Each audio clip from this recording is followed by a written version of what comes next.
rejeté, parce qu'il avait été abandonné, et il devait le faire au moment où il a ressuscité des morts.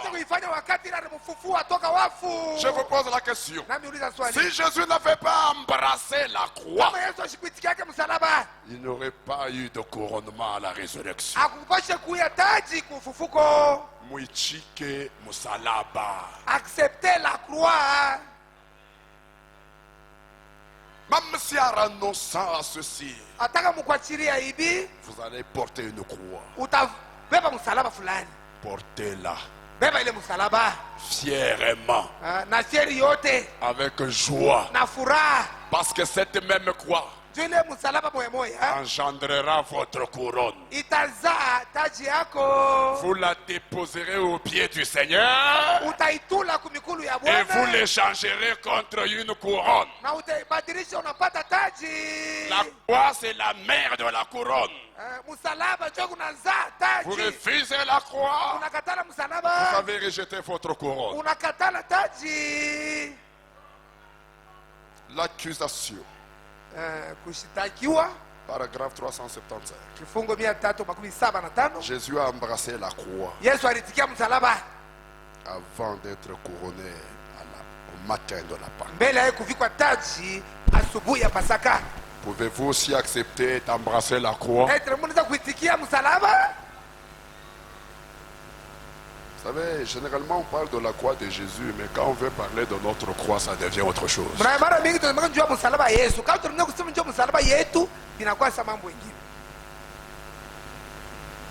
Un poète a chanté, Jésus doit-il porter sa croix tout seul? Non.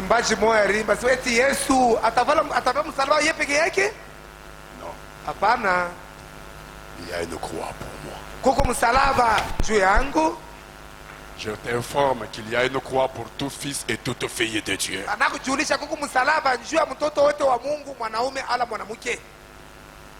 Écoutez, ne voulez-vous pas faire la même chose? Levez les mains et dites, par la grâce de Dieu, les disciples sont revenus. Ils considéraient que c'était un grand honneur de porter l'opprobre de son nom.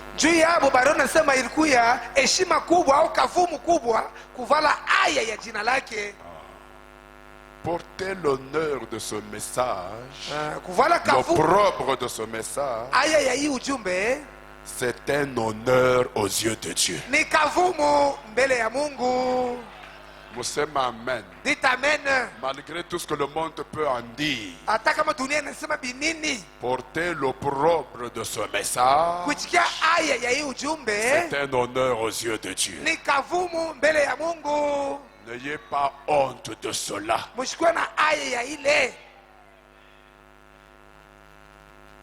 Oh, voulez-vous plutôt porter l'opprobre d'une vedette de Hollywood? Ou de quelque chose de la télévision? Ou des membres d'église ou quelque chose comme ça? Est-ce que vous voulez porter l'opprobre d'une vedette de cinéma? Non. Ou bien voulez-vous l'opprobre de la parole de Jésus-Christ? Quel opprobre vous voulez? Donne-moi l'opprobre de la parole, Seigneur. Je sais qu'il a porté l'opprobre de la parole de Dieu. Que moi aussi je le porte, Seigneur. Je porterai cette croix consacrée jusqu'à ce que la mort me libère. Alors je rentrerai à la maison pour porter une couronne. Un jour, il y aura une couronne pour nous. Elle est en fabrication maintenant. Je veux entendre votre amen. Un jour, il y aura une couronne pour nous. Elle est en fabrication maintenant. Est-ce que je peux vous parler? Ce n'est pas qu'elle est déjà quelque part là, avant que vous ne puissiez naître. Non, non. Vous naissez, la couronne n'est pas là. Quand vous circulez dans le monde, la couronne n'est pas là. Mais, dès que le Seigneur vous appelle, vous renoncez à vous-même. Vous renoncez à tout ce que vous possédez. Vous prenez votre croix. À ce moment-là, quand vous avez la croix, lui commence à fabriquer la couronne pour vous. Parce qu'il ne peut pas couronner un pécheur. Il ne peut pas vous couronner dans les bars. Non, il ne peut pas avoir une couronne pour quelqu'un qui est au bar. Non, il attend jusqu'à ce que vous renonciez le bar. Vous portez votre couronne. À partir du moment où vous portez la couronne, plutôt la croix, qu'est-ce que je dis? À partir du moment où vous embrassez la croix, dès qu'il vous voit avec la croix, lui commence à préparer maintenant votre couronne. Elle est en fabrication maintenant. C'est que tout ce temps-là, il n'était pas là. Pourquoi il n'était pas là? Parce que vous n'aviez pas la croix. Mais dès que vous portez la croix, il vous regarde.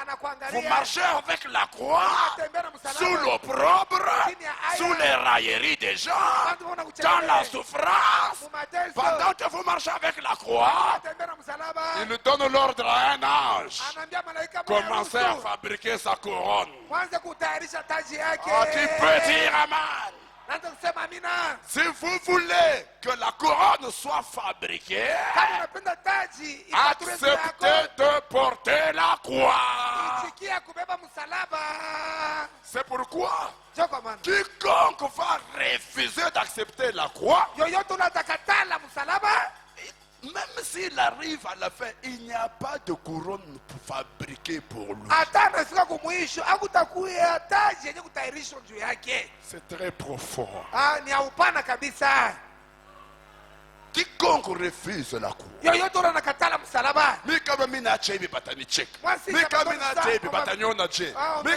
vous refusez la croix. Même si nous faisons un culte en ta mémoire ici, il n'y a pas de couronne qui a été fabriquée pour toi. Frère, Branham, c'est le prophète que Dieu nous a envoyé aujourd'hui. C'est celui à qui Dieu s'est pleinement révélé. Il lui a révélé toute sa pensée. Remets la citation. Un jour, il y aura une couronne pour nous. Elle est en fabrication maintenant. Est-ce que je peux vous parler? Quand vous naissez, il n'y a pas de couronne.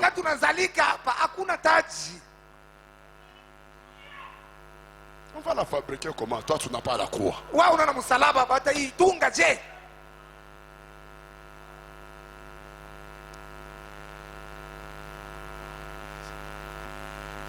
Écoutez, il continue de dire. Quand cette vie terrestre sera écoulée, c'est le même paragraphe que je lisais, frère. Quand cette vie terrestre sera écoulée, nous savons qu'à ce moment-là, elle sera telle qu'elle doit être. La couronne là, telle qu'elle doit être. Maintenant, écoutez. Nous croyons dans la prédestination. Tous ceux-là qui auront cette couronne en fabrication ont été prédestinés avant la fondation du monde. ya misingi ya ulimwengu ipate kuweko. C'est pourquoi Ndio kwa quand maana ils entendent la parole du renoncement, wakati wanasikia neno ya kusema baachane na vitu fulani fulani, il y a en eux quelque chose qui accepte cette parole. ndani yao muko kitu kile kinaitikia ile neno, Une profondeur qui dit amen à cette parole. upana ndani yao wanasema amina kwa ile Et neno, ils se mettent à renoncer à des choses. na banaanza kuachana na mabitu ile banapaswa kuachana navyo. Et même si cela leur coûte la croix, Hata kama ile inabaomba inakuwa ça msalaba, ne leur dit rien. haitabambia kitu. Ils sont capables, par la grâce de Dieu, de porter cette croix-là. Nako na uwezaji kupitia neema ya Mungu ya kubeba ile Parce msalaba. que la couronne doit être fabriquée pour eux, car ils ont été prédestinés à cela. Juu taji inafanya kutayarishwa juu yao, juu bo balitangulia Ula kujulikana nashiria kwa sema kuwa na taji. amen. Kama wewe ulikuwa predestiné kutaji. Kama wewe ulikuwa predestiné kutaji, taji haina ya bantu bote. La couronne c'est pas pour tout le monde. Taji haina ya bale bataomba Mungu nipatie taji. La couronne c'est pas pour ceux qui vont dire Seigneur accorde-moi la couronne. Taji La couronne beko na ifabrike njuu ya ula nafua nini? on la prête pour Anabeba musalaba. on la prête pour celui qui accepte de porter la croix. Je ne sais pas combien ici ont leur couronne en fabrication. Mishwe bangapi hapa Sawa. mataji hapo beko naitayarisha hii magharibi ni bangapi? Bangapi? Je dis ceci, je ne sais pas Nasa si shiyue kama combien ont leur couronne en fabrication. bangapi beko na batayarishia hii wakati mataji hapo Pour les reconnaître, jua kubatambua. on ne le verra pas par la manière dont il prie pour la couronne. Hatute bavumburia kuna mna beko naomba juu bakuwe na taji. Non, Hapana, ça ne demande pas qu'on aille jeûner pour avoir la couronne. aiombe uende ukafunge chakula juu ya kupata taji. Hapana, Pour le reconnaître, juu ya kubatambua. il faut voir combien prennent la croix de Jésus-Christ. Inapasha kuona ni bangapi beko na msalaba ya Yesu Kristo, En renonçant à des choses. mukuachana Aye. na mabintu mbalimbali Et en acceptant toutes les retombées. na mukuitikia vyote vile vinaweza kufuata. Comment toi tu peux vivre comme ça? Namna gani unaweza kuishi hivi? Comment toi tu peux abandonner ça? Twani unaweza kuachana na hiki? Comment toi tu peux être comme ça? Twani unaweza kuya hivi? Oui, je suis comme ça. Ndio niko hivi. Parce que je dois porter ma croix. Juu ninapasha kubeba msalaba wangu. Pour que ma couronne soit fabriquée là. Juu taji yangu bailitayarishia. C'est pas si vous me suivez. Je n'ai pas renoncé pour faire plaisir au pasteur, Mishi kuachana na vitu juu ya kumfurahisha pastori ni pour faire plaisir à l'église, au juu ya kufurahisha kanisa ni parce que notre église ne tolère pas ça. au juu kanisa Non. yetu haivumilia hiki hivi. Mais Hapana, j'ai renoncé à ces choses mimi achana na hivi pour vitu porter ma croix. juu ya kuvala msalaba wangu, Afin que, juu en ayant ma croix, wakati mimi nabeba msalaba que yangu ma couronne soit fabriquée. taji yangu banitayarishie hiyo.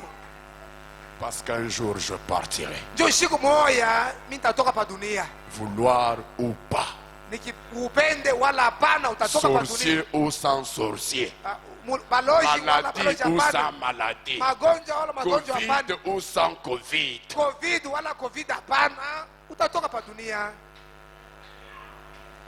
Il y en a aujourd'hui qui craignent le Covid plus que Dieu. Kwa bantu leo beko naogopa covid kuliko hata Mungu. Et Covid ou sans Covid, Kukuye covid wala hapana, l'endo logique, le voyage est là, tu partiras. la mort est là, utaenda. Mais il faut avant de partir Inapaswa mbele ya kwenda que ta couronne ait terminé la fabrication. taji yako ikwe tayari, baimalize kuitengeneza.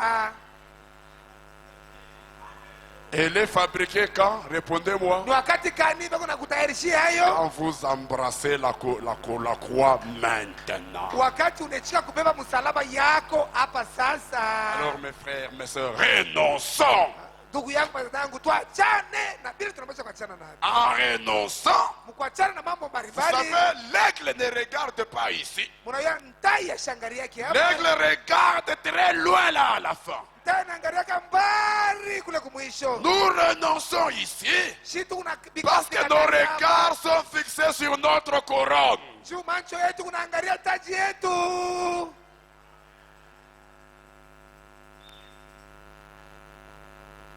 J'aime ça. Frère Branham dit, c'est pourquoi Jacques a dit. Jacques a dit. Les petites épreuves que vous avez de la vie, considérez que cela vaut plus que de l'or. Parce que c'est ça qui va vous amener à avoir une couronne. Est-ce qu'on peut avancer? Je ne sais pas combien de couronnes sont en fabrication ce soir. Mais je pense que la mienne est en fabrication. Je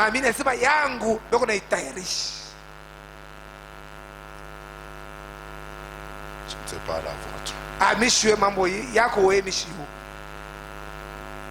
Alors, après le renoncement, c'est la couronne, la croix. Vous m'entendez? Et après la croix, c'est la couronne. C'est pourquoi nous voyons les auxquelles nous devons renoncer. On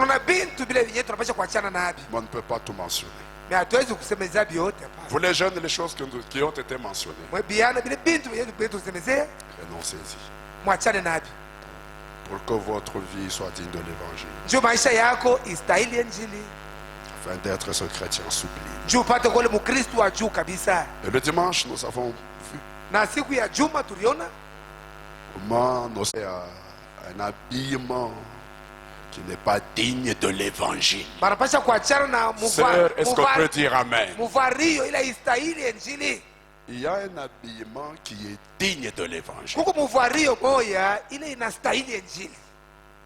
Et un qui n'en est pas du tout digne. La chose que vous devez faire, mes sœurs, Frère Branham le dit dans le Fils d'un homme qui réfléchit. Au paragraphe 161. Remarquez. Si vous faites passer votre pensée à travers le filtre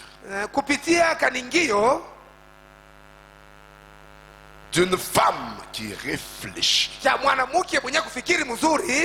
Donc il y a une femme qui réfléchit et une femme qui ne réfléchit pas. Celle qui réfléchit, elle est intelligente. Celle qui ne réfléchit pas, elle est insensée. Même si elle est allée à l'université. Parce que ce que le monde appelle intelligence, ce n'est pas ce que Dieu lui appelle intelligence. Remarquez, si vous faites passer votre pensée à travers le filtre d'une femme qui réfléchit. Tu peux voir si ta femme est une femme qui réfléchit ou pas à partir de là.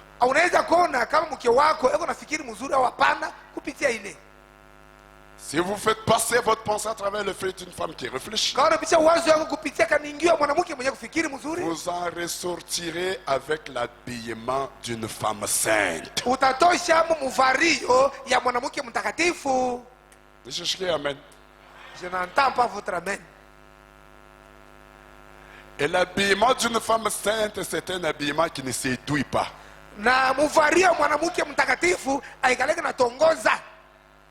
Tout habillement qui séduit, c'est un habillement d'une femme qui ne réfléchit pas. Et qui ne fait pas passer le filtre, qui ne passe pas au travers du filtre. Vous en ressortirez avec l'habillement d'une femme sainte. C'est vrai. Vous, frères, Vous en ressortirez avec le regard d'un homme saint. Utatoka mo na mwangaririo ya mwanaume mtakatifu. Un homme saint ne regarde pas les femmes mal habillées. Mwanaume mtakatifu ashangarege banamuke benye kuvala mubaya. Il ne fixe pas l'attention sur les femmes mal habillées. Ashivutwa kiangalisho yake na banamuke benye kuvala mubaya. Parce qu'il a un regard d'un homme saint. Juu mwangaririo yake ni ya mwanaume mtakatifu. Or, ça ce n'est qu'un point. Hii ni nukta tu moja. Tout ce que vous faites, Yote ile mnafanya, faites-le passer à travers le filtre de la parole de Dieu muipitishe mukaningio ya neno la Mungu pour voir si c'est bien ou mal. juu akona kama ni mzuri wala ni mubaya. Tout ce que vous faites. Yote bila kunafanya Pour arriver à mener une vie digne de l'évangile. juu kuwa na maisha yenye kustahili injili. Tout ce que vous faites, Yote ile kunafanya faites-le passer à travers le filtre de la parole de Dieu muipitishe mukipimo ya neno la pour Mungu voir si c'est bien ou mal. juu akona kama iko mzuri wala hapana. 62.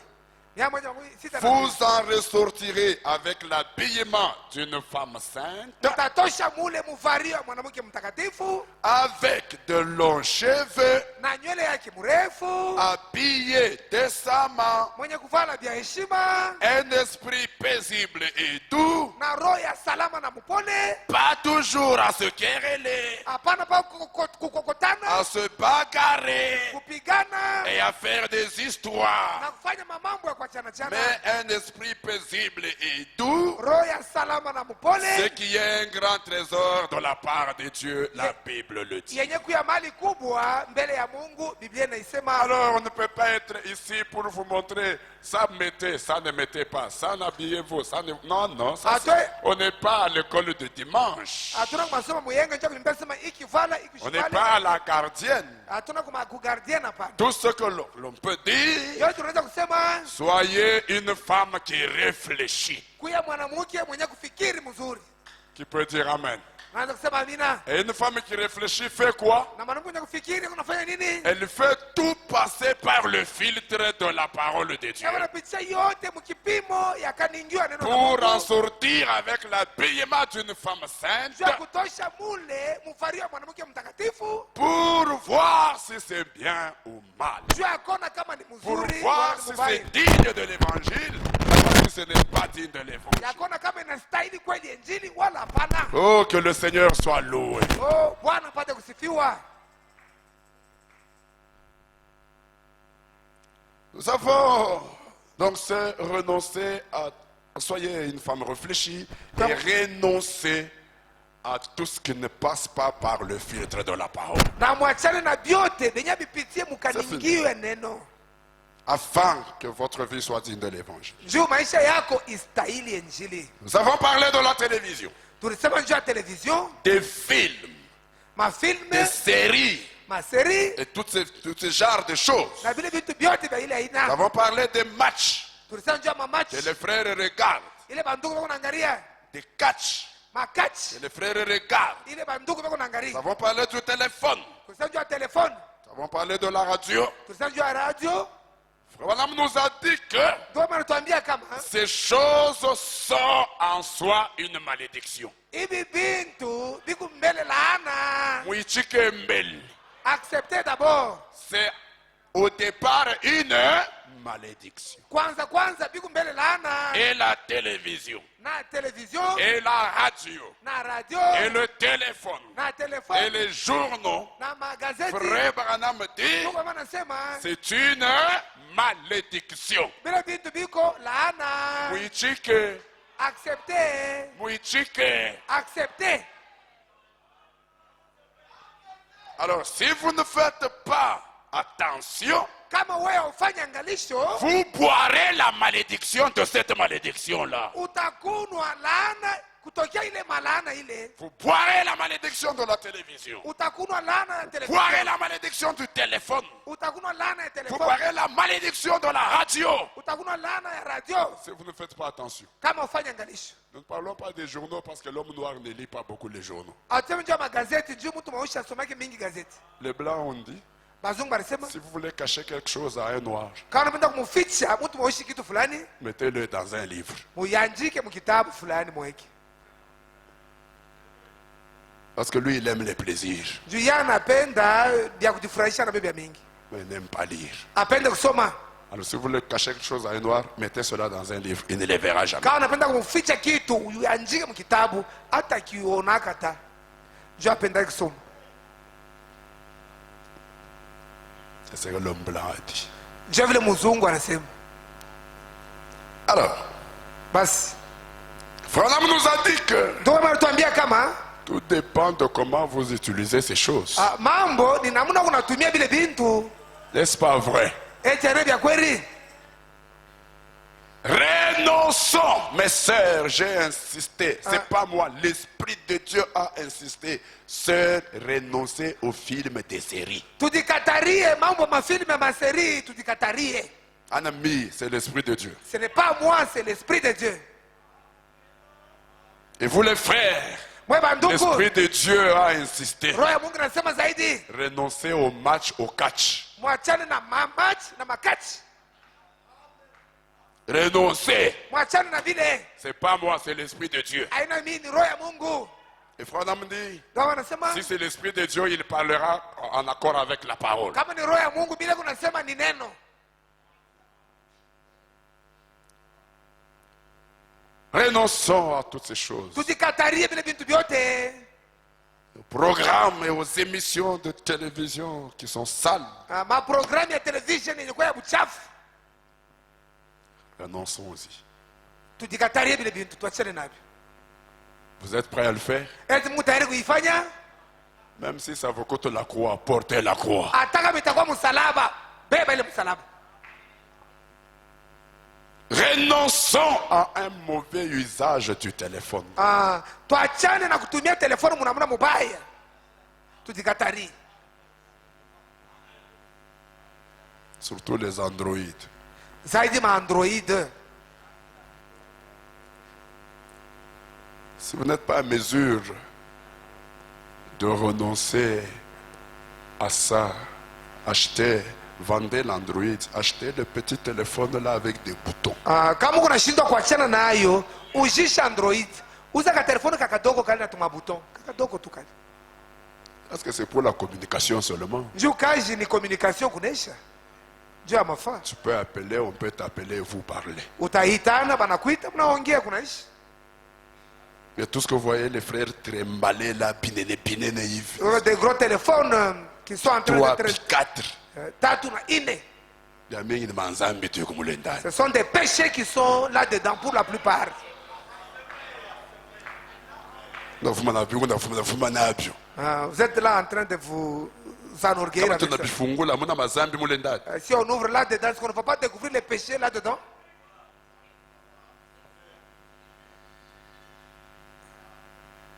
Un mauvais usage du téléphone. Kutumia mubaya ma téléphone. Que ce soit les jeunes, que ce soit les papas, que ce soit les mamans, c'est tout le monde confondu. C'est la cacophonie. Il n'y a pas que les jeunes, même les vieux papas. Il n'y a pas que les jeunes filles, même les mamans.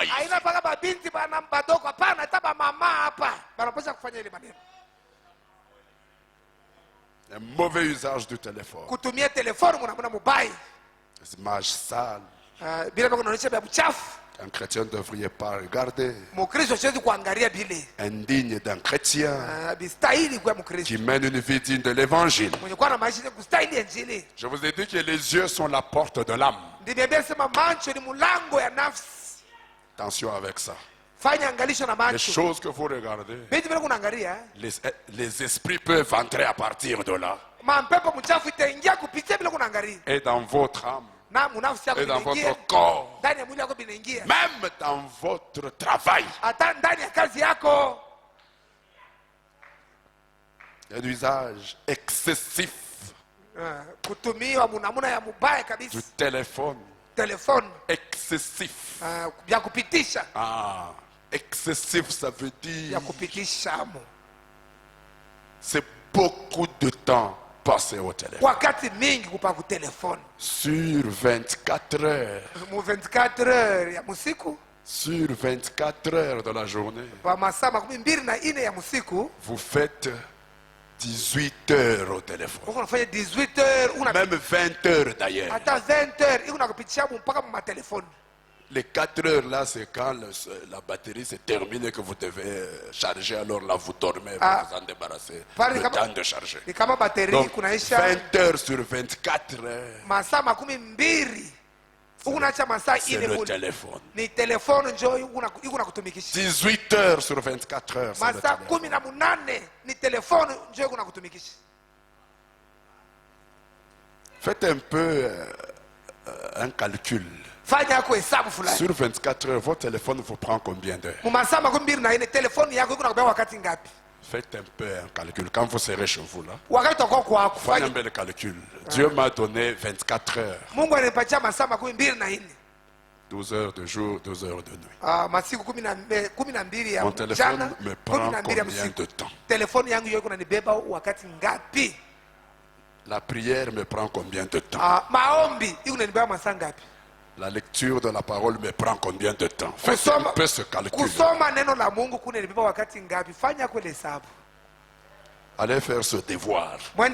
Atavle munaniangalia saa muku sérieux. Chita miangalia njumu nataka kuniderute. Mina sema devoir à domicile. Sur 24 heures. Le téléphone vous prend combien d'heures? La prière vous prend combien d'heures? La lecture de la parole vous prend combien d'heures? Sur 24 heures. Alors vous verrez quelles sont les heures que vous avez données à Dieu. Disons, Dieu se cache et se révèle dans la simplicité. Ça vous fâche? Même si vous dites oui, m'en fous. Je ne vais pas laisser d'en parler parce que vous avez dit ça nous fâche. Heureusement, vous avez dit non. Que Dieu vous bénisse comme ça ne vous fâche pas. Mais allez faire ce devoir. Sur 24 heures. Le téléphone vous prend combien d'heures? La prière vous prend combien d'heures? Et la lecture de la parole vous prend combien d'heures par jour sur 24 heures? Dieu se cache et se révèle dans la simplicité. Paragraphe 65. Frère Madame dit ceci. Écoutez. 65. Donc, c'est inspiré. Et ça a tout de suite été suspendu au bon endroit. Il parle de la photo, hein? De la photo de l'ange quand on a mis ça à sa droite. Et je suis vraiment reconnaissant d'être celui qui est à la droite. Quand on a mis la photo, lui était à droite. Il dit, j'ai confiance qu'il m'a pardonné. Car pour ce qui est d'avoir littéralement volé quoi que ce soit, à ma connaissance, je ne l'ai jamais fait de ma vie.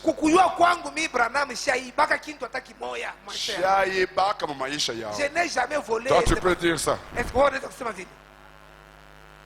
Toi, tu peux dire ça. Sœur, tu peux dire ça.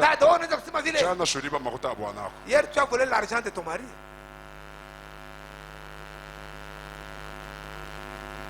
Je ne l'ai jamais fait de ma vie.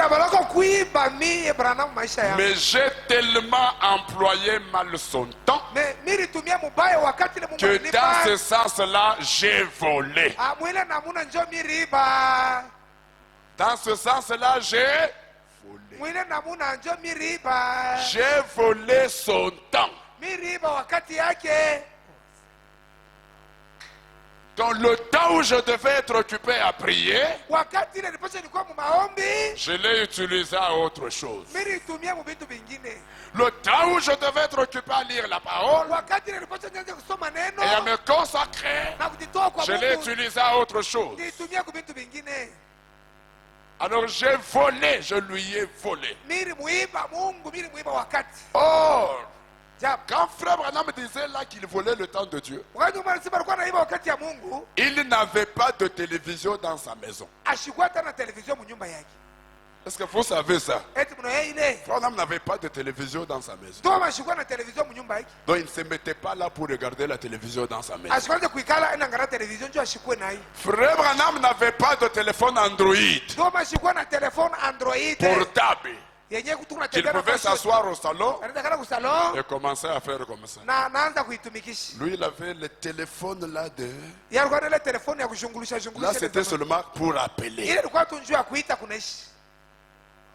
Donc quand il était à la maison, il n'avait pas de télévision à regarder ou du temps à perdre à la télévision. Il n'avait pas de temps à perdre en regardant dans le téléphone, en consultant Internet, WhatsApp. Il n'avait pas ça. Mais malgré ça déjà, il volait le temps de Dieu. Est-ce que mon échec est né Est-ce que vous écoutez sans télévision à regarder, sans téléphone à consulter? Déjà il volait le temps de Dieu. Qu'en est-il de nous qui avons le temps de nous asseoir devant la télévision, qui avons le temps de nous mettre avec Android, consulter l'internet, WhatsApp et tout ça? Combien nous volons le temps de Dieu plus que William Branham? Lui qui n'avait pas de télévision, lui qui n'avait pas de téléphone Android, lui qui n'avait pas d'internet à consulter, il volait le temps de Dieu.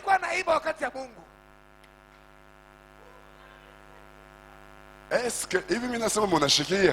que vous m'avez bien saisi? Maintenant nous ajoutons la télévision à regarder, les films et tout ça. Nous ajoutons le téléphone à consulter. Nous ajoutons l'internet à consulter. Nous ajoutons WhatsApp à consulter, Facebook à consulter.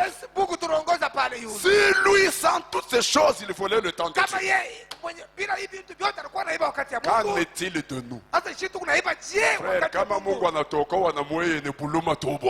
Ah, si Dieu nous sauve avec vous, c'est seulement la grâce de Dieu, la miséricorde de Dieu. Ce que j'ai dit, c'est la vérité. Parce que moi, je comprends que nous sommes alors les voleurs du temps de Dieu plus que William Marion Branham.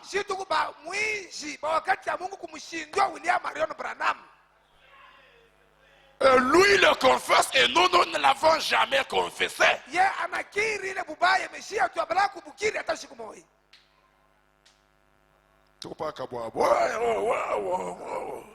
Nous sommes seulement là à parloter des voleurs. Lui n'avait jamais volé. Nous et l'argent, on a volé. Ferro ya pakanisa ni kuiba. Kuchanga na wakati yenyewe ya Mungu ni kuiba. Le temps de Dieu, nous volons encore.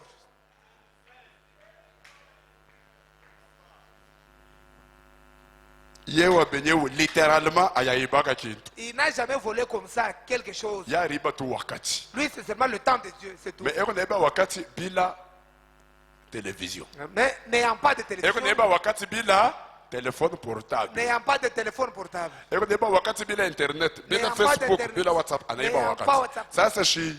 Mais alors nous, littéralement pas mouige. Kwa kuiba hivi tunaibaka. Ma dîme pas mouige. Les dîmes de Dieu, nous volons littéralement. Kuiba hivi unaiba hivi. Kutoka mu littéralement tunaingia mutaa yake. Wakati ya Mungu télévision tunaweka pale. Tunaangalia we. Nous regardons le téléphone. N'en parlons pas. Tuna consulter we. Téléphone unatoa wakati mingi.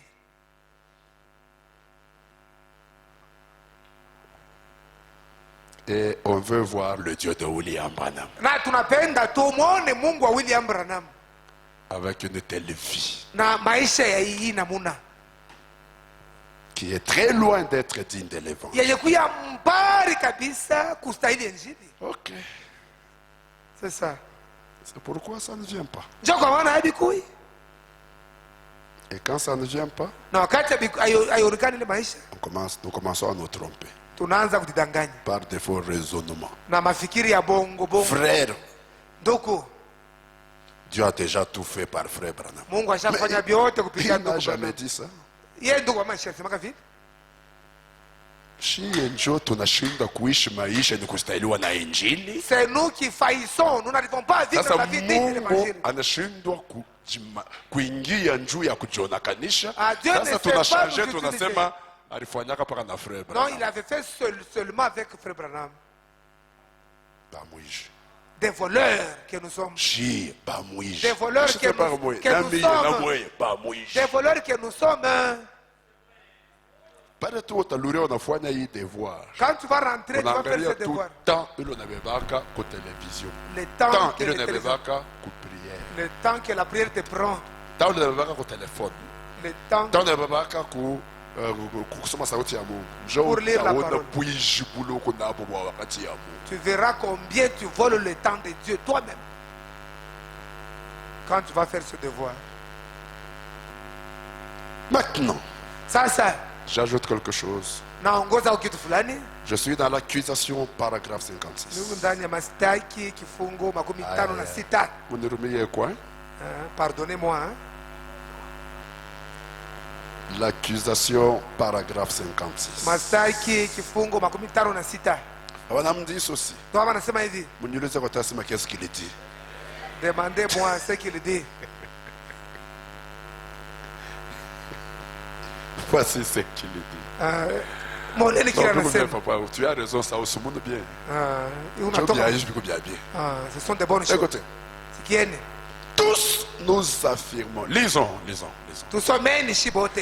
Tous nous affirmons être l'épouse de Christ. Shibote tukunatangaza vile tuko bibi harusi wa Et Kristo. vous savez que l'épouse de Christ, c'est l'église sublime. Mnasema bibi harusi wa Kristo ni kanisa ya juu kabisa. N'est-ce pas vrai? Eti haina kweli? Vous savez que l'épouse de Christ, c'est l'église du 3e niveau. Mnasema bibi harusi wa ni kanisa ya hatua ya tatu. Tous nous affirmons être l'épouse de Christ. Shibote tukunajiita kuya bibi harusi wa Et Kristo. pourtant, combien nous sommes infidèles. Japo mara ngapi hatuna baaminifu? Tous, Lori Chambele.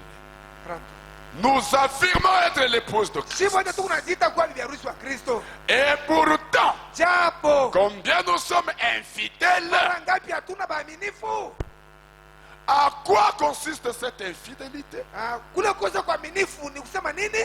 Amener une vie qui est contraire à la discipline que Dieu a établie. Kuya na maisha yenye kupinganisha adabu ile Mungu anaweka, Et selon laquelle son épouse doit vivre. kufuatana na ile adabu ndio bibi harusi wake anapaswa kuishi. Voilà mon opinion là-dessus. Moneni kona kwangu pa hii La mambo. Bible, Biblia et elle est la parole infaillible de Dieu. neno isiyoanguka ya C'est Mungu ce que je crois. ndio ile mie naamini. Nous affirmons être l'épouse, mais en étant infidèle. Tunajiita kuwa bibi harusi mebenye kuya basho kuya na uaminifu. À quoi consiste cette infidélité? Kule kukosea uaminifu ni kusema nini? Amener une vie qui est contraire à la discipline que Dieu a établie. Tukuna maisha ile kunapinganisha adabu ile Mungu Et selon aliweka. laquelle son épouse doit vivre. Kufuatana na ile adabu bibi harusi wake anapasha kuishi. Écoutez mes frères, Sikieni bandugu yangu. vous êtes là? Eti mko hapa? Mes sœurs, vous êtes là? Badada yangu eti mko hapa? Mener une vie digne de l'évangile, Kuya na maisha yenye kustahili injili c'est renoncer à toute infidélité ni kuachana na kutokuamini kote quand on est engagé. wakati tuko mumupango fulani. Écoutez-moi bien. Munisikie mzuri. Frère Branham parle de l'infidélité, Ndio maana nasema juu ya kutokuamini kuya kukosa uaminifu. montrant que Kuonesha kama on ne peut pas être dans cette épouse hatuwezi kuya muule bibi harusi en étant infidèle. penye kukosa kuwa na uaminifu. On ne peut pas Hatuwezi être dans cette épouse kuya ndani ya ule bibi harusi en étant infidèle. venye kukosa uaminifu. Maintenant, Sasa quand on parle de la fidélité, kama anasema juu ya uaminifu hapa, c'est comme par exemple un homme et sa femme. ni kwa mfano bwana na bibi yake. Ces deux sont engagés l'un à l'autre. Wale bawili mpaka wenye kuungana mmoja na mwingine. N'est-ce pas vrai? Eti ni kweli? Puisqu'ils sont engagés, Sasa vile wenye kujiunga moja kwa mwingine, c'est là qu'intervient et doit intervenir la fidélité. mule ndani ndio mule kunapaswa kuya uaminifu. Je donne un exemple. Nani tamfano? Moi, par exemple, la sœur Angèle ici, Mie wana dada Angela. je ne peux pas dire que je dois être fidèle à elle Siwezi kusema ninapaswa kuwa mwaminifu parce kwake. que je ne suis pas engagé avec elle. Njoo mimi sina mwenye kuungana naye. C'est pas si vous entendez ce que je dis. Mais comme je suis engagé à Julie, à maman Julie, Sasa vile niko mwenye kuungana na mama. je dois être fidèle à elle. Mimi napaswa kuwa mwaminifu kwake. Parce que je suis engagé. Njoo niko mwenye kujiunga kwake, niko mapashwa na yeye. Écoutez, Sikieni. l'église nominale Kanisa ya jina est infidèle parce qu'elle n'a aucun engagement. yo haina na uaminifu, juu haina yenye kuungana na Kristo. Mishaka mnashaki le minasem. Haina na mapashwa hata moja. Elle n'est pas engagée, elle n'a aucun engagement. C'est comme ça que, haina na mapashwa hata moja. n'ayant aucun engagement, on ne peut pas lui demander la fidélité. Sasa vile haina na mapashwa hata moja, hawezi kumuomba uaminifu. C'est comme ça que c'est une église seulement de nom. Njoo pale ni kanisa tu ya jina. Elle peut faire tout ce qu'elle veut. Inaweza kufanya yote Elle inapenda. peut se permettre tout Inaweza kujiruhusu vyote. sans gêne. Bila Pourquoi? jua nini? Elle ne peut pas être fidèle parce qu'elle n'a pas d'engagement. Haiwezi kuwa na uaminifu juu haina na mapashwa hata moja. Mais l'église du troisième niveau, Kanisa ya kipimo ya tatu, elle a un mari ile kanisa iko na bwana avec lequel elle est engagée. iko na mapashwa na ule bwana. Puisqu'il y a un engagement, Sasa ni Mungu elle mapashwa. doit lui être fidèle en toutes choses. Anapaswa kuwa mwaminifu kwake mukila Ah, kitu. vous savez, maman. Dites amen. Voilà pourquoi. Moneni juu ya nini? Écoutez, Sikieni. pour être dans cette église du troisième niveau, Joko mwile kanisa kipimo ya tatu, ça vous demande d'être fidèle à vos engagements. inakuomba ukuwe mwaminifu ku mipango yako. C'est pourquoi Joko maana un homme bwana qui est infidèle à sa femme mwenye ana mwaminifu kwa bibi yake ne peut pas être un chrétien sublime. ashezi kuya mukristu ule wa juu. Parce que l'infidélité à sa femme, Juu kukosa uaminifu mbele ya c'est bibi une yake vie indigne de l'évangile. ni maisha yenye haistahili Injili. Oh, je ne sais pas comment on va le dire, hein. Sio namna kanisa isema hii maneno Mais je fais confiance au Saint-Esprit, il va le faire comprendre à chacun. natumainia Roho Mtakatifu itanisikilisha mzuri kila mmoja. C'est pourquoi Ndio kwa maana une vie d'adultère, maisha ya usharati c'est une vie qui n'est pas digne de l'évangile. ni maisha haistahili Injili. Parce qu'il n'y a pas la fidélité là-dedans. Hakuna mwaminifu kule ndani. Tout homme qui est ici, Mwanaume wote mwenye kuya tout hapa, frère qui est ici, ndugu wote mwenye kuya hapa, qui est infidèle à sa femme, mwenye ana mwaminifu kwa bibi yake, il ne peut pas dire qu'il c'est un chrétien du troisième niveau. hawezi Non. kusema yako Mkristu wa kipimo ya tatu. Hapana. Pourquoi? Jua nini? Parce que, Juu en étant infidèle à sa femme, vile ana mwaminifu kwa bibi yake, il mène une vie qui n'est pas digne de l'évangile. yako naisha maisha la istahili Injili. Vous pouvez vous donner toutes les raisons du monde. Unaweza kujifasiria mnamna. Non, c'est pas ce qu'elle a fait. Ah, ni Dieu C'est pas ce alifanya. qu'elle a Ah, ni fait. Dieu C'est alifanya. elle qui m'a poussé à faire ça. Ni Dieu C'est alifanya. faux. Ni bongo. La réalité, c'est c'est que ukweli ni kusema tu es soit un chrétien de nom, wala mkristo wa jina soit un chrétien qui manipule seulement les écritures. wala mkristo akisimamia tu maandiko. Mais tu n'es pas un chrétien du 3e niveau. Wala mkristo wa kipimo ya 3. C'est pourquoi tu es infidèle à ta femme. Sio kwa maana hauna mwaminifu kwa bibi yako.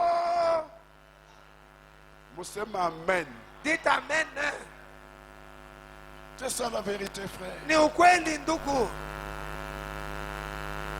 Maintenant, une vie digne de l'évangile, Kwa maisha kustahili c'est injili. être fidèle à ses engagements. Ni kuwa mwaminifu kwa mapashwa yako.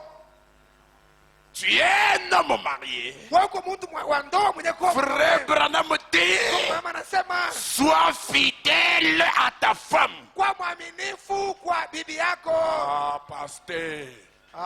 Pasteur.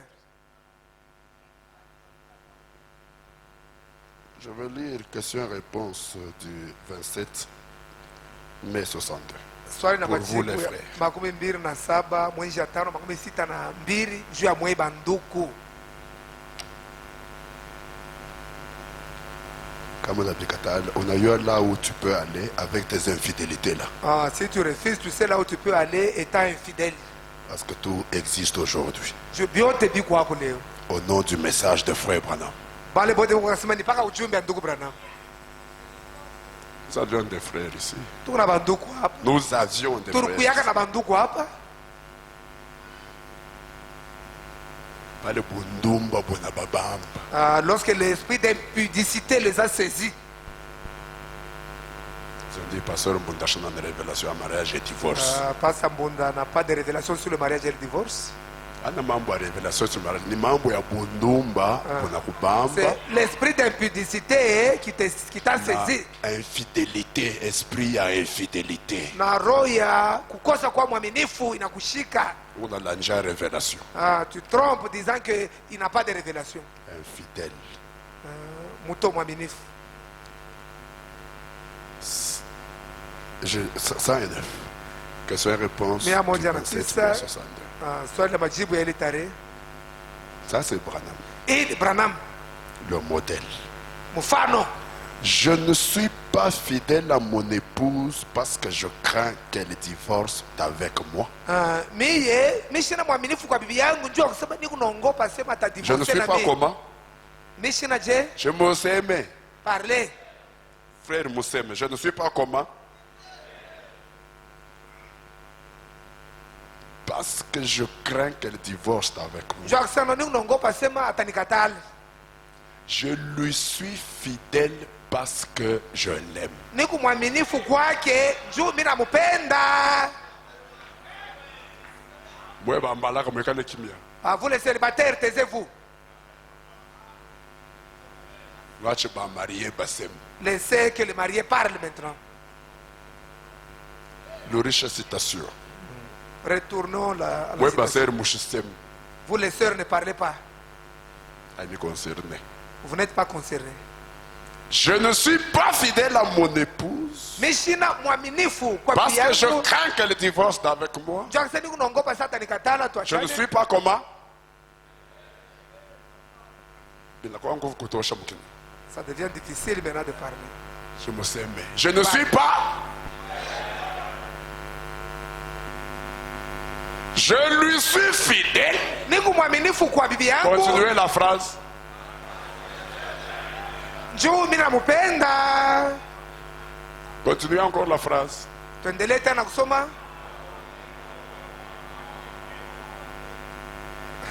Nini? Asema nini? Il n'y a aucune autre femme au monde, il n'y a qu'elle. Au monde c'est où? Dunia ni wapi? Sauf Mbujimai. Kutosha kupaka Mbujimai.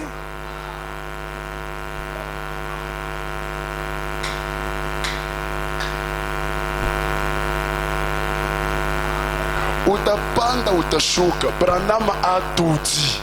Tu vas monter. Abilomba atasema ualinye ma écriture. Tangu ulianza kualinye unatafuta nini? Tu cherches quoi en alignant beaucoup d'écritures.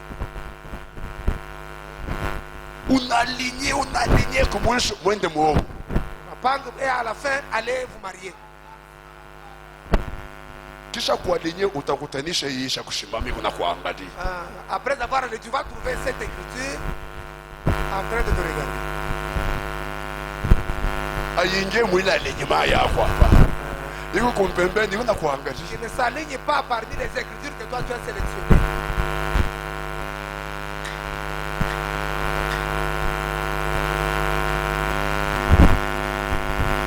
Moi je comprends. Minaelewa. Est-ce que vous savez?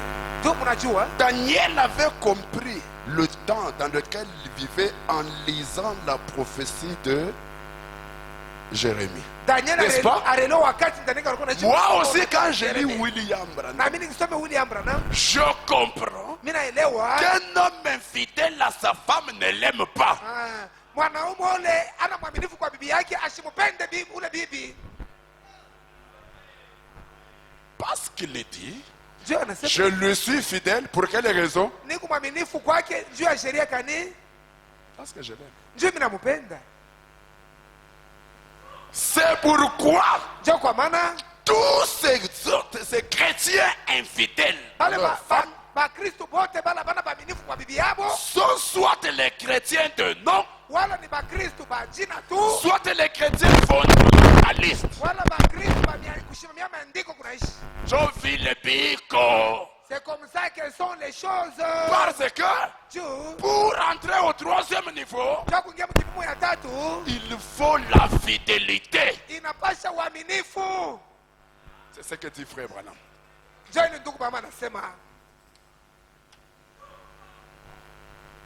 Les sœurs vont se frotter les mains. Les bas frères. Oh, c'est ça, frère, hein, ça, non. Lisons. Question et réponse numéro 2 de 54. Swali la majibu namba ya pili ya 54.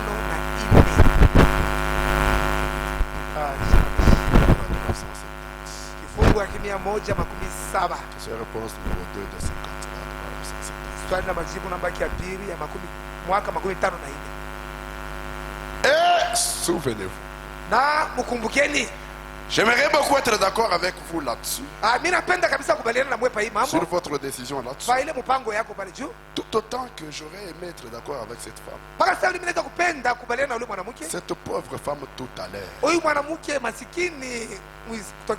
Maintenant, ça c'est pour vous les sœurs. Elle disait qu'elle est son mari. Il s'était marié trop vite. Bariwanaka vya haraka vya mbio. Je n'avais pas eu le temps de bien l'observer. Je n'ai pas eu le temps de bien étudier son comportement.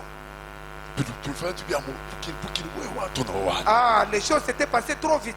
Après ça, c'est maintenant que j'ai découvert ce qu'il est. Elle disait qu'elle et son mari s'étaient mariés trop vite. Mais voilà, c'était fait. Trop vite, mais c'était fait. Mais elle a fait son vœu. Elle doit y rester fidèle.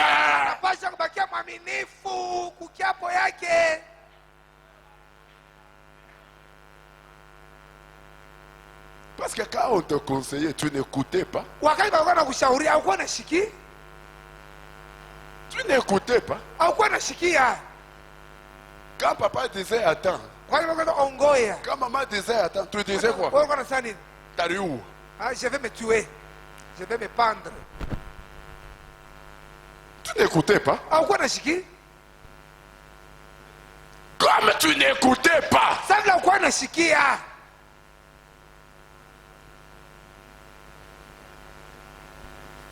Elle disait qu'elle est son mari. Il s'était marié trop vite. Mais voilà, c'était fait. Il faut le dire.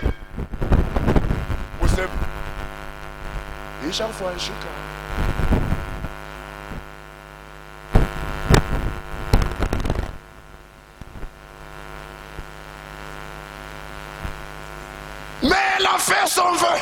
Alifanya kiapo yake. Elle doit y rester fidèle. Anapaswa kubakia mwaminifu kwa ile kiapo alifanya. C'est pourquoi shikia. Ndio kwa maana tulizana. Funda mambo yote. Tu dis tout parfaitement. Parce que quand c'est fait, wakati vinafanyika, musema amen. Dites amen. Ni Branham huyu tu kuna. C'est Branham que nous lisons. Aina nkambo wangu. Ce n'est pas mon grand-père, non. Non, pas le miri mwichikaka arukuyaka hivi. Non, quand je l'avais accepté, n'est-ce pas, il était comme ça. Tu pas le miri mwichikaka, ça a changé. Maintenant, il a changé, bon. Trop vite, là, on s'est marié. Tu aurais dû écouter. Il kupasha kushikia. Comme tu n'avais pas écouté. Ça le wa kushikia. Frère Branham dit. Donc manasema.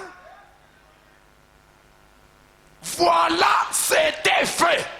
Tazameni bisha kutendeka. Binesha kufanya kutendeka. Na mafoto tuko nayo. Même les photos on en a. Vile mlishimama kama nafanya hivi. Toutes les preuves sont là. Ah, c'est vous qui dites aux enfants, quitte ce mariage-là.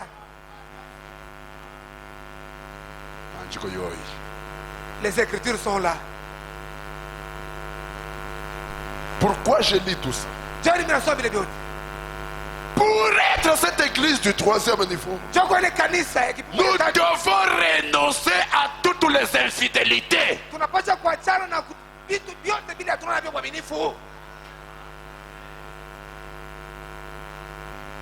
C'est comme le message.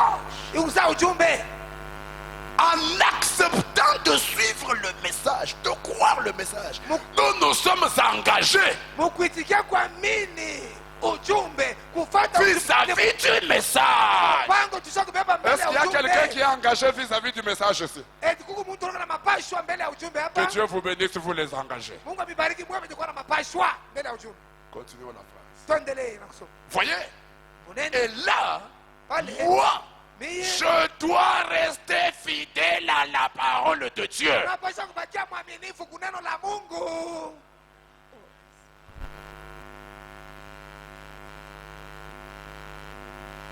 Gloire au Seigneur.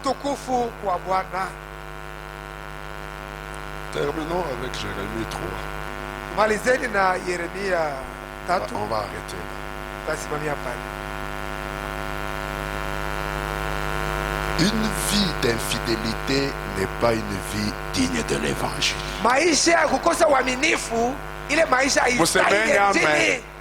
Il faut renoncer à toute infidélité pour mener une vie digne de l'évangile. J'aime ça. Jérémie 3, verset 6. L'Éternel me dit, lisons, nous allons arrêter là. L'Éternel me dit, au temps du roi Josias, as-tu vu ce qu'a fait l'infidèle Israël?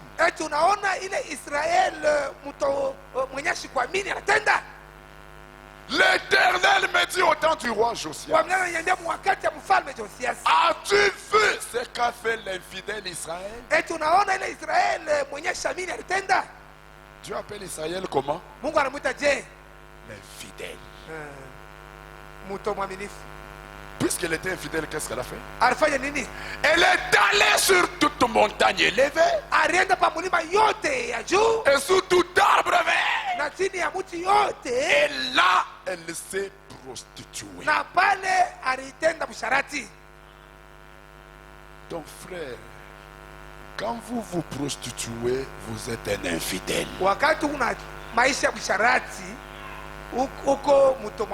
Sœur, quand vous vous prostituez, vous êtes une femme infidèle. Et cette vie n'est pas digne de l'évangile.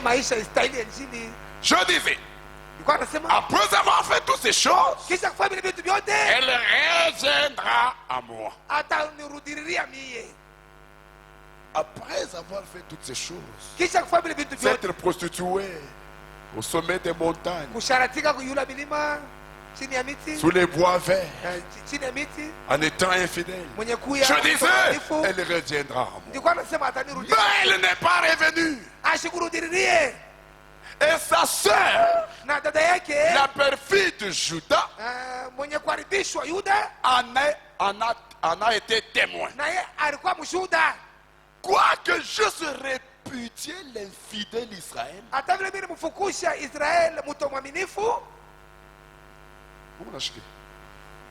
il a fait quoi? Il a répudié. Infidélité envers Dieu n'est qu'un tout qui paye ça. Kutokuamini mbele ya Mungu ni kitu kibaya. Ni kitu kibaya. C'est une mauvaise chose. Unaweza kuwa kunaomba la kwa presence ya Mungu mshukuru tu kubia na Mungu. Una commettre toi infidélité. Mungu anafanya nini? Dieu fait quoi ce jour-là? Anakufukusha en présence yake. Il te chasse de sa présence. Quoique je serais répudie l'infidèle Israël, à cause de tous ces adultères, et que je lui ai donné sa lettre de divorce. Papa,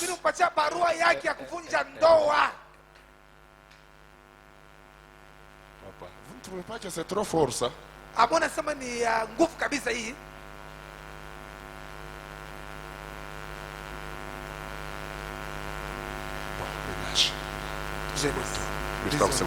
Parce que le message Abraham leo mnakuwa ma compréhension modèle yote. Mimi shashita prédicateur qu'on a oublié on a sema frère. Bibi yako hata unamubamba hivi. Ta femme même si tu la découvres comme ça. Le prophète dit tu ne peux pas la répudier. Oui, de nani on a fouché. Qui est en train de répudier là-bas? Qui répudie là-bas? La répudier qui? À cause de quoi? À cause de tous ces adultères. Je lui ai donné quoi? Sa lettre de divorce. C'est Urichung. Utakudia mukanda ya divorce. La lettre de divorce te sera donnée. Et que je lui ai donné sa lettre de divorce, j'ai vu que la perfide Judas n'a point eu de crainte et qu'elle est allée se prostituer pareillement. Par sa criante impudicité, Israël a souillé le pays. Elle a commis un adultère avec la pierre et le bois. Comment ça? Vous allez le voir, il va le dire. Malgré tout cela, la perfide Judas, sa sœur, n'est pas revenue à moi de tout son cœur. C'est avec fausseté qu'elle l'a fait, dit l'Éternel. L'Éternel me dit, l'infidèle Israël paraît innocent en comparaison de la perfide Judas. Va, crie ces paroles vers le septentrion et dis, reviens, infidèle Israël, dit l'Éternel. Fais quoi? Fais quoi? Reviens, l'infidèle Israël, dit l'Éternel. Je ne jeterai pas sur vous un regard sévère, car je suis miséricordieux, dit l'Éternel. Je ne garde pas ma colère à toujours. Ce soir, s'il y avait un infidèle ici, je crie vers lui, reviens. Tu peux dire amen. Toi qui étais infidèle à ta femme, reviens. Toi qui es infidèle à ton mari, reviens. Je peux avancer. Toi qui étais fidèle au message, reviens. Reconnais seulement ton iniquité. Reconnais que tu as été infidèle à l'Éternel, ton Dieu. Que tu as dirigé ça et là tes pas vers les dieux étrangers. Sous tout arbre vert. Et que tu n'as pas écouté ma voix, dit l'Éternel. Revenez, enfants rebelles, dit l'Éternel.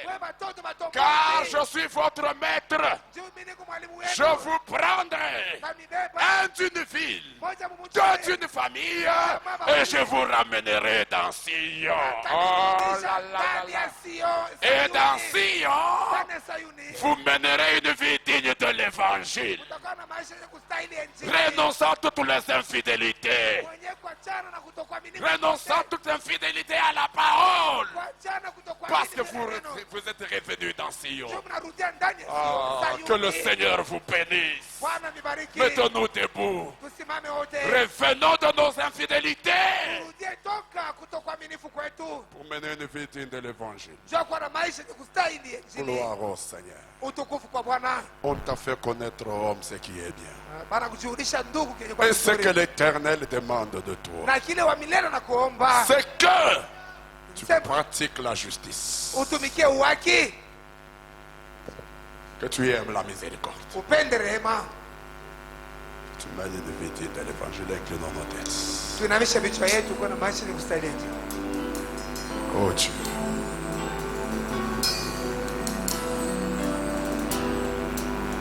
On t'a fait